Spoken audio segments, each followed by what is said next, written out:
Hello everyone, good morning. आज ये solution का लेक्चर नंबर 9 है। इसके पहले हमने एक कोलिगेटिव प्रॉपर्टीज पढ़ी थी जिसका नाम था एलिवेशन इन बॉइलिंग पॉइंट। उसका हमने ग्राफ बनाया था, उससे रिलेटेड हमने कुछ क्वेश्चन किए थे। तो आज एक अगली कोलिगेटिव प्रॉपर्टीज है जिसका नाम है डिप्रेशन इन फ्रीजिंग पॉइंट। तो चलिए लेक्चर स्टार्ट करते हैं। Depression in freezing point.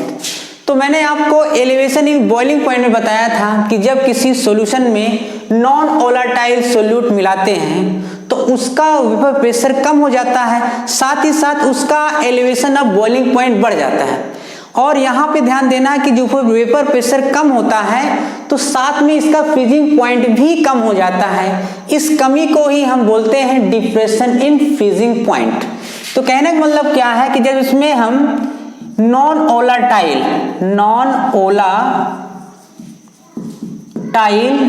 Solute मिलाते हैं तो होता क्या है कि इसका वेपर प्रेशर कम हो जाता है सॉल्यूशन का, यानी कि वेपर प्रेशर क्या हो जाता है, डिक्रीज हो जाता है। क्या हो जाता है, डिक्रीज। ठीक, ये कम हो जाता है और इसके साथ में ही फ्रीजिंग पॉइंट भी कम हो जाता है, यानी कि फ्रीजिंग पॉइंट डिक्रीज। ठीक, किसका, सॉल्यूशन का। यानी कि जब हम किसी सॉल्यूशन में नॉन वोलेटाइल सोल्यूट मिलाते हैं, यानी जिसमें वेपर नहीं बनती है, उसको हम कहते हैं नॉन वोलेटाइल। जब नॉन वोलेटाइल सब्सटेंस या सोल्यूट मिलाते हैं, ये क्या है, सोल्यूट। क्या है ये, सोल्यूट मिलाते हैं तो वेपर प्रेशर क्या होता है, डिक्रीज होता है। फ्रीजिंग पॉइंट भी डिक्रीज हो जाता है, यानी कि फ्रीजिंग पॉइंट डिक्रीज हो जाता है। इस डिक्रीज होने को ही हम कहते हैं डिप्रेशन इन फ्रीजिंग पॉइंट। अब इसको हम जरा ग्राफ से समझते हैं तो बात एकदम क्लियर हो जाएगी। ग्राफ, तो देखिए हम ग्राफ बनाते हैं, वेपर प्रेशर वर्सेस टेम्परेचर का हम ग्राफ बनाएंगे। यहाँ पे ध्यान से देखिए, बहुत आसानी से समझ में आ जाएगा। ये हम यहाँ पे ग्राफ बना रहे हैं।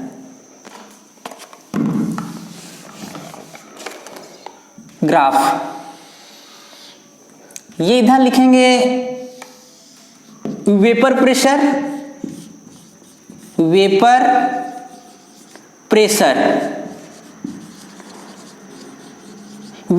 Versus temperature.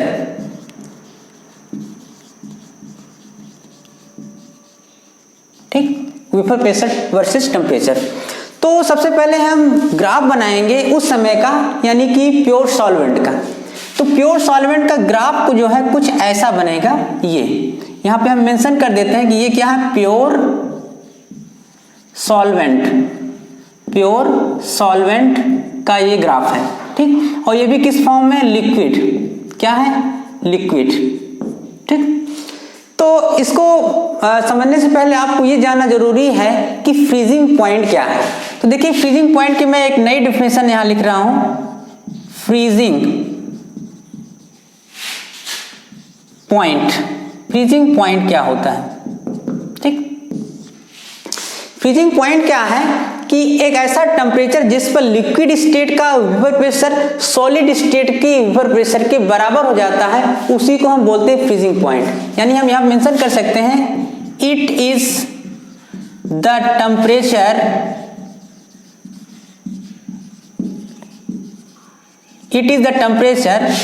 at which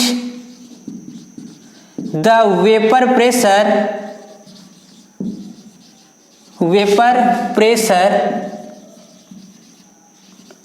of solution, vapour pressure of liquid कर देते हैं, vapour pressure of liquid state becomes equal to vapour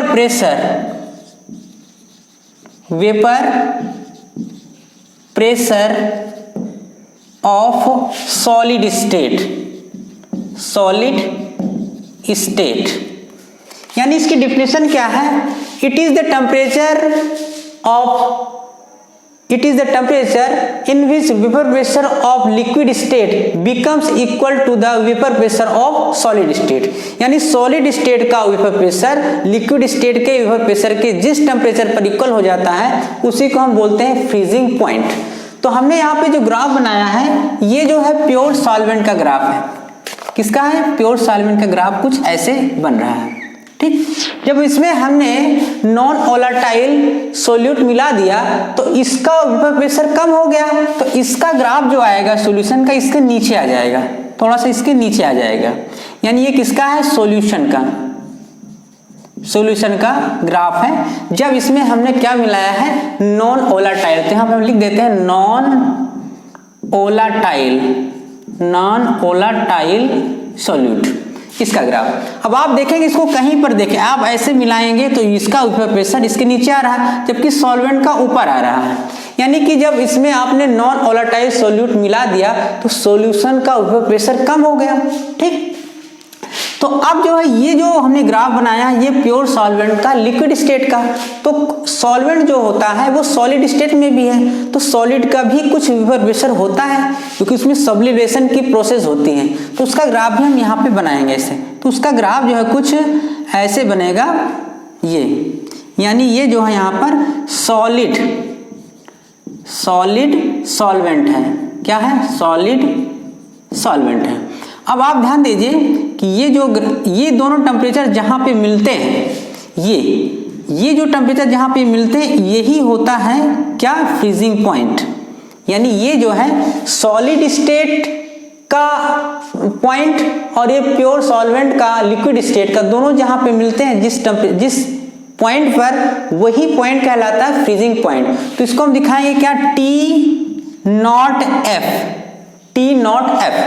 अब देखिए कि जब आपने सॉल्यूशन में नॉन वोलेटाइल सोल्यूट मिला दिया तो जिस टेम्परेचर पर वो फ्रीज होता था अब उसको पीछे जाना पड़ेगा, यानी और कम टेम्परेचर कम करना पड़ेगा। मान लीजिए पीछे लाके ये यहाँ पर ये ऐसे जाकर यहाँ पर मिलता है, ये यहाँ पर, तो ये जो टेम्परेचर होता है यहाँ वाला, ये जो होता है ये होता है सॉल्यूशन का, और इसको दिखाते हैं TF से। किससे? TF से। अब इन दोनों का जो डिफरेंस होता है, इसी को हम बोलते हैं क्या? Depression in freezing point. और दिखाते किससे हैं इसको? सिंबल क्या होता है? Delta TF। ये यानी ये जो वाली ये लाइन है ये है प्योर मतलब क्या है? ये सॉल्वेंट का फ्रीजिंग पॉइंट है और ये सॉल्यूशन का। इन दोनों का जो डिफरेंस होता है वही कहलाता है डेल्टा TF। यानी इसको हम लिख सकते हैं, किससे लिखेंगे इसको? Delta TF। ये जो है सिंबल है किसका? डिप्रेशन इन फ्रीजिंग पॉइंट को हम कैसे दिखाते हैं? डेल्टा TF से। ठीक, इसको आप नोट कर लें, ये इसका ग्राफ हो गया। ओके, नोट करिए।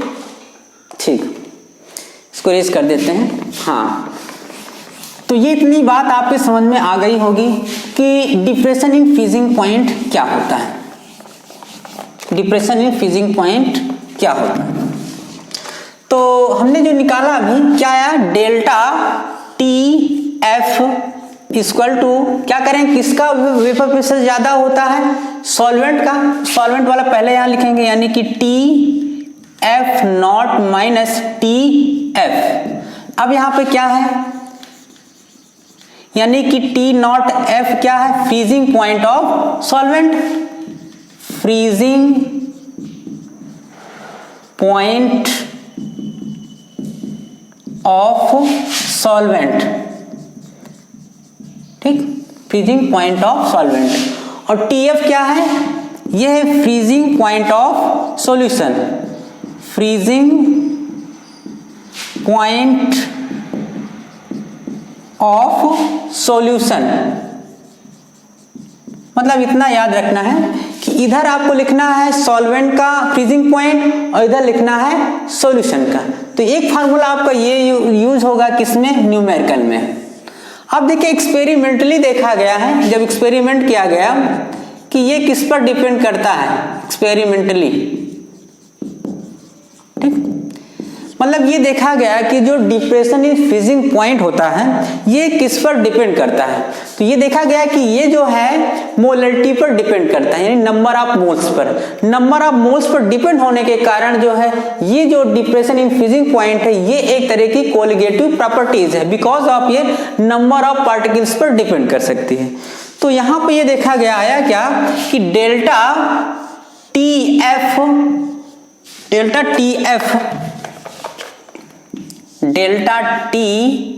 F proportional m. अब एम क्या होता है यहां पे? मोलरिटी। क्या होता है? मोलरिटी, ठीक, मोलरिटी। अब मोलरिटी को हम कैसे डिफाइन करते हैं ये बात आपको पता है, यानी कि delta T F proportional number of moles of non ओलाटाइल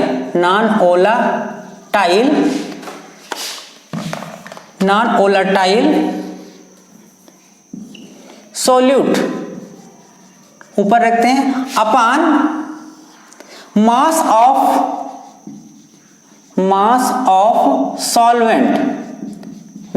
of solvent in kg. ये आपने मोलरिटी की डेफिनेशन में पढ़ा होगा। तो देखिए यहाँ पर number of moles per depend करती है, इसलिए जो है ये डिप्रेशन इन फ्रीजिंग पॉइंट एक तरह की क्या है? कोलिगेटिव प्रॉपर्टीज है। कोलिगेटिव प्रॉपर्टीज में यही बताया गया है कि नंबर ऑफ पार्टिकल्स पर डिपेंड करती हैं। तो यहाँ पर एक फार्मूला बन जाएगा, यानी यहाँ पर इसकी सारी वैल्यू, इसके सिंबल रखेंगे और इसको हटाएंगे तो यहाँ पे एक कांस्टेंट आ जाएगा। आगे देखते हैं, इधर कांस्टेंट आ जाएगा,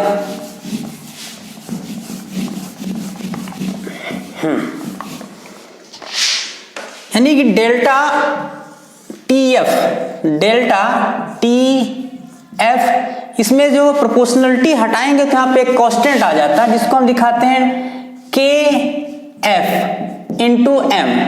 ठीक, एम क्या है? मोलरिटी है, मोलरिटी है। ठीक, अब देखिए यहाँ पे ये जो KF आया है इसको हम क्या कहते हैं? इसको हम कहते हैं मोलर डिप्रेशन कांस्टेंट। फिर KF equal to depression, molar depression constant, molar depression constant. ठीक, मोलर डिप्रेशन कांस्टेंट। और m क्या होता है? मोलरिटी। अब मोलरिटी का फार्मूला अगर हम यहाँ पे रखेंगे तो फार्मूला पूरा क्या बन जाएगा, यानी कि delta T f equal to k F.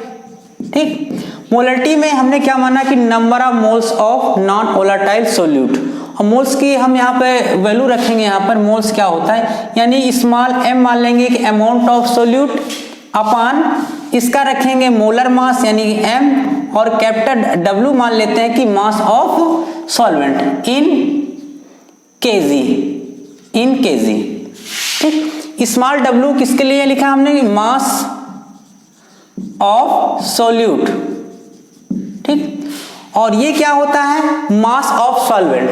अगर ये वैल्यू आपके क्वेश्चन में ग्राम में दी गई है तो फार्मूला यहाँ पे क्या 1000 हम ऊपर ले जाएंगे, क्योंकि हमें जो है ग्राम को किलोग्राम बदलने के लिए 1000 से डिवाइड करते हैं। तो फार्मूले में यहाँ पे ऊपर रखेंगे 1000 इंटू के F into small w upon m into capital W इन ग्राम। ठीक, कैपिटल W क्या होता है यहाँ पर? ये मास ऑफ सॉल्वेंट, और ये होता है मास ऑफ सोल्यूट। तो ये दो फार्मूले यूज होंगे, एक ये फार्मूला और एक ये फार्मूला आपके न्यूमेरिकल में यूज होगा। ठीक, इतनी बात आपके समझ में आ गई होगी, आप इसको नोट डाउन कर लें। तो मैं इससे रिलेटेड कुछ जो है फार्मूले बताऊंगा। हाँ, एक चीज और यहाँ पे क्लियर कर दें कि KF की यूनिट क्या होती है, यानी KF की अगर आपसे कोई यूनिट पूछे तो आप कैसे डिफाइन करेंगे, यानी कि KF unit of KF equal to क्या हो जाएगा? डेल्टा टी ऊपर जाएगा, यानी कि डेल्टा टी F अपान यहाँ पे हो जाएगा m। ठीक, तो डेल्टा TF को हम, यानी ये क्या है, ताप और टेम्परेचर, यानी इसको हम लिख कर सकते हैं केल्विन के। ठीक, अब ये क्या है, मोलरिटी है, तो मोलरिटी में क्या होता है, मोल्स अपान, यानी कि मोल्स को क्या करते हैं, भार, अपान क्या हो जाएगा, मॉलिक्यूलर फार्मूला, मॉलिक्यूलर वेट हो जाएगा, यानी यहाँ पे हो जाएगा कि ये केजी और यहाँ पे हो जाएगा पर मोल, ये केल्विन केजी पर मोल, इसकी यूनिट आ जाएगी, किसकी आ जाएगी, केएफ की, मोलर डिप्रेशन कांस्टेंट की आ जाएगी। तो ये क्वेश्चन भी आपको याद रखना है, अगर कोई यूनिट आपसे पूछता है तो आप यूनिट ऐसे इसको बता सकते हैं। तो दो फार्मूले आपके यूज होने हैं, एक ये फार्मूला यूज होगा और दूसरा ये यूज होगा। ठीक, इससे रिलेटेड आपको क्वेश्चन करवाएंगे, तब तक आप इसको नोट कर लें। ठीक है, ओके, हाँ नोट हो गया। अब देखिए इसके जो है न्यूमेरिकल कुछ करेंगे, 3-4 न्यूमेरिकल करेंगे। इसके न्यूमेरिकल वैसे ही हैं जैसे हमने इसके पहले एलिवेशन ऑफ बॉइलिंग पॉइंट के किए थे, एलिवेशन इन बॉइलिंग पॉइंट के किए थे क्वेश्चन।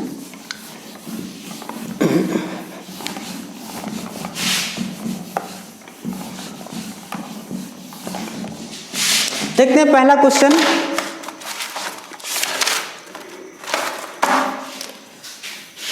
बहुत ही आसान क्वेश्चन है। ठीक, 45 यानी 45 gram of ethylene glycol, ethylene glycol, इसका फार्मूला दिया गया है C2H6O2 is dissolved in 600 gram of water, 600 gram of water. ठीक, find out depression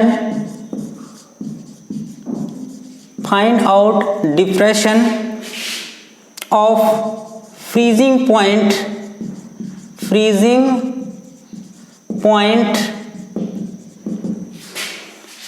of solution, पहला क्वेश्चन। दूसरा है क्या फाइंड आउट करना है, freezing point of solution, freezing point of solution. ठीक, और यहां पे एक चीज दी गई है कि KF for water, KF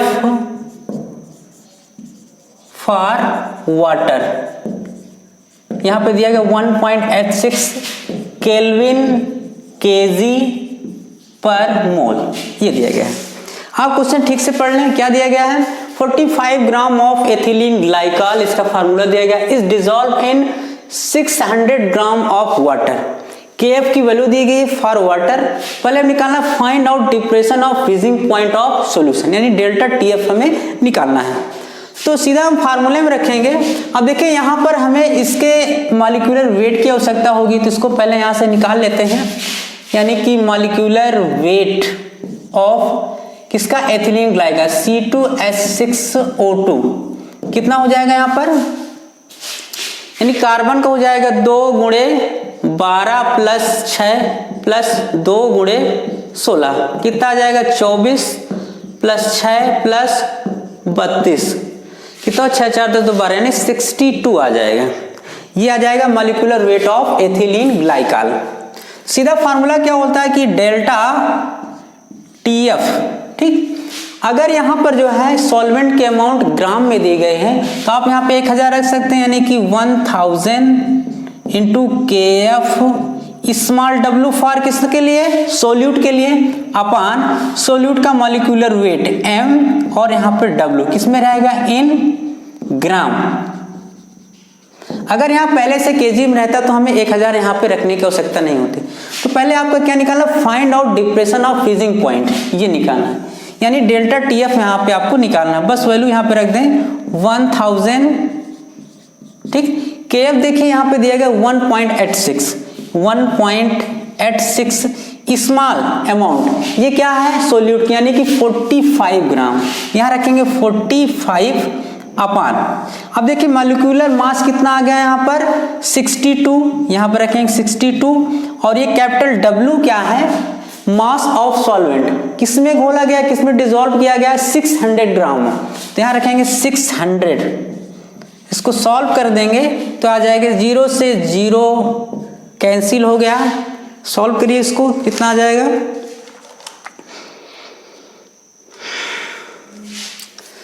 2.25 kelvin, इतना आ जाएगा 2.25 केल्विन। यानी कि पहला जो क्वेश्चन पूछा गया था find out depression of freezing point, ये यहाँ पे आ गया।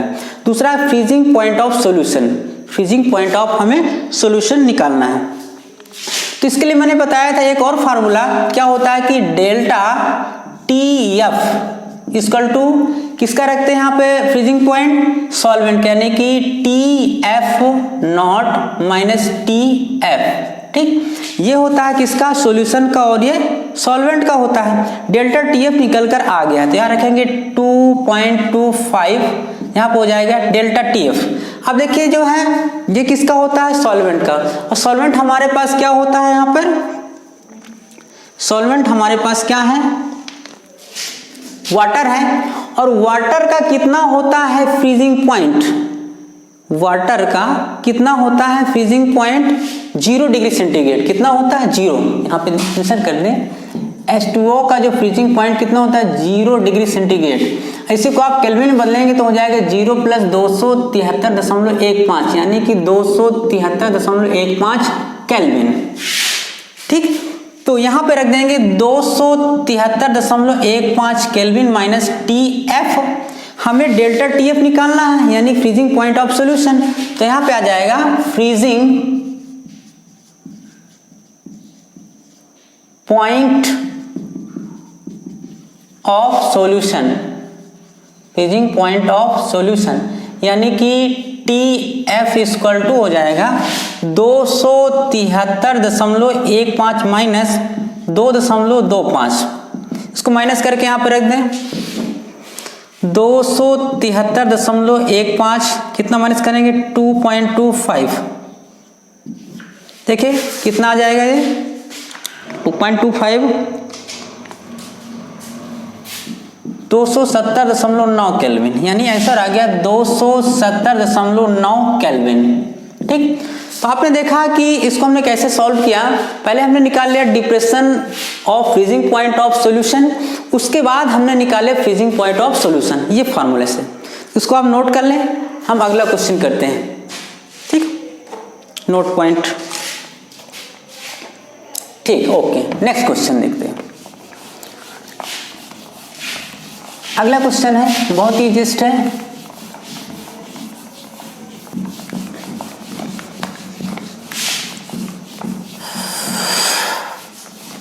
इसके क्वेश्चन वैसे ही हैं जैसे हमने एलिवेशन ऑफ बॉइलिंग पॉइंट के किए थे। तो अगला क्वेश्चन जो है दिया गया है 0.29 gram of organic compound, organic compound is dissolved in 5.8 gram of benzene and then its freezing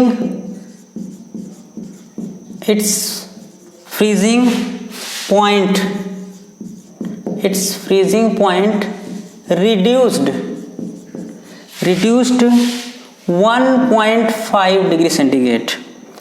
find out the